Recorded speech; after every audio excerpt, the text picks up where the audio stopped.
नमस्कार। आम्ही सालाबाद प्रमाणे गणपतीच्या उत्सवामध्ये देखावा करत असतो आणि यावर्षी आम्ही बळीराजा हा देखावा केलेला आहे। या देखाव्याची वैशिष्ट्य हे आहे की या देखाव्यामध्ये आम्ही पारंपरिक शेती ही दाखवण्याचा प्रयत्न केलेला आहे। मनुष्यबळ व प्राण्यांचं बळ यांचा उपयोग करून जी शेती केली जात होती त्या शेतीमध्ये जरूर उत्पन्न कमी होत होतं, पण खर्च पण तितकाच कमी होता।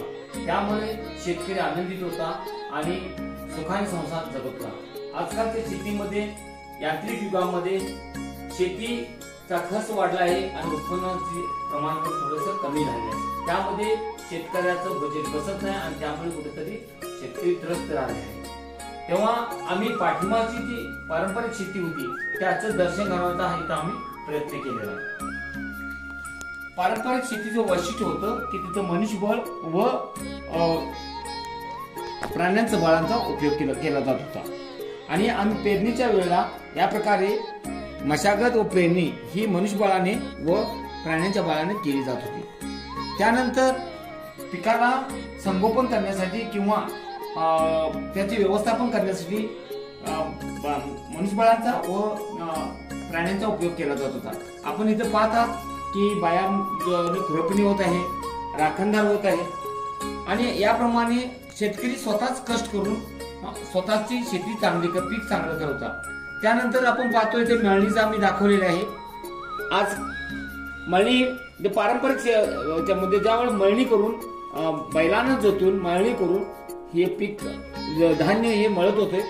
आजकालच्या यांत्रिक युगामध्ये ट्रॅक्टरने सर्व शेती केली जाते, ट्रॅक्टरनंच सर्व मशागत केली जाते, त्यामुळे कुठे खर्चाचं प्रमाण जास्त वाढले आहे। इथं खुरपणीद्वारे तण नष्ट करत होते, आता आजकाल जास्तीत जास्त फवारणीचा म्हणजे कीटकनाशकांचा फवारणी करून पीक हे त्याच्यातलं तण मारलं जात होतं। पारंपरिक शेतीचं वैशिष्ट्य होतं की तिथे त्यावेळेस जे पाण्याचा जो सोर्स होता किंवा पाण्याचे जे नियोजन होतं ते मोटद्वारे, त्याचप्रमाणे रहाटद्वारे आणि पाणसूकद्वारे शेतीला पाणी पुरवठा केला जात असे। आणि यामध्ये पण आपण पाहता मोठेला बैल जोडलेले आहेत व त्यांचा जो मालक आहे ते हकत आहे। त्याचप्रमाणे इतर महिला व पुरुष आहेत हे पाणसूकद्वारे ह्या शेतीला पाणी फिरवत आहेत आणि हा जो रहाट आहे हा एक बैलाने जोडलेला आहे। रहाटद्वारे त्यावेळेस पाणी उपलब्ध केले जात होते। या प्रकारे पारंपरिक शेतीमध्ये जे आहे ते पाण्याचा उपयोग करून शेतीला पाणी पुरवठा करून पीक चांगल्या प्रकारे करत होते। त्याचप्रमाणे शेतकऱ्याच्या पारंपरिक जीवनामध्ये आम्ही दर्शवण्याचा प्रयत्न केलेला आहे। त्यामध्ये पाण्याचा सोर्स होता एकमेव ते विहीर होती आणि त्याला गडगडा लावून त्यांना त्या स्त्रिया तिथून पाणी आणत होत्या। त्याचप्रमाणे दळप कांडप हे सुद्धा घरीच करत होते। आपण कांडप पाहतो त्यावेळेस हा गिरणी नव्हत्या किंवा यांत्रिक शक्ती नव्हती, त्यामुळे स्वतः कांडप करूनच तांदूळ बनवत होते आणि त्यातून त्यांचा उदरनिर्वाह करत होते। त्याप्रमाणे आपण पाहतो शाळा, आजकाल मोठ्या शाळा आहेत। पहिला पारंपरिक जीवनामध्ये शेतकऱ्याच्या जीवनामध्ये एक छोटीशी शाळा असे आणि तिथेच असलेल्या जवळपासच्या झाडाखाली बसून त्यांना गुरुजी शिकवत असे।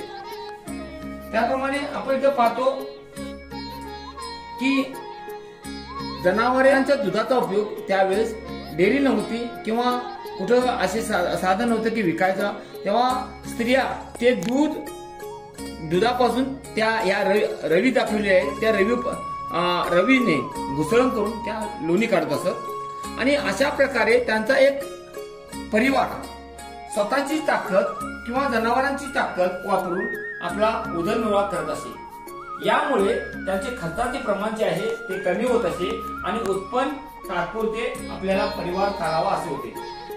याच्यामुळे एक होतं की शेतकरी हा जास्त संकटात राहत नसे, कारण त्याचा उदरनिर्वाह तो स्वतःच करत असे। आजकाल खर्चाचे प्रमाण वाढलेलं आहे, महागाई वाढलेली आहे, त्यामुळे कुठेतरी शेतकरी इतकं कमवून सुद्धा तो त्रस्त आहे, तो चुकीचा विचार करत आहे। तेव्हा आम्ही हा बळीराजा जो गणपती आहे तो गाडीवर बसून आज असा शेतामध्ये फेरफटका मारत आहे। आम्ही हे दाखवण्याचे एकमेव कारण की हे जे वैभव होतं बळीचं जे राज्य होतं, शेतकरी सुखी होते, त्यांचा परिवार सुखी होता, ते बळीचं राज्य पुन्हा येण्यासाठी म्हणून आज आम्ही हा देखावाच साजरीकरण करत आहे। तेव्हा आम्ही आमच्या छोट्याशा देखावामध्ये आम्ही पारंपरिक शेती आणि त्यात राहणारे बळीचे राज्य कसे होते, शेतकरी कसा होता, त्यांची दिनचर्या कशी होती हे दाखवण्याचा एक प्रयत्न केलेला आहे। तो तुम्हाला सर्वांना आवडला असेल असे मी ग्वाही देतो। हे जे शेतकऱ्याचं पारंपरिक जीवन आहे आम्ही दाखवण्याचा प्रयत्न केलेला आहे आणि यापूर्वीच आम्ही हा जो व्हिडिओ आहे आमच्या भक्ती शक्ती या YouTube चॅनलवर सोडलेला आहे। त्याला लाईक करा, शेअर करा, सबस्क्राईब करा। धन्यवाद। जय हिंद, जय महाराष्ट्र, गणपती बाप्पा मोरया।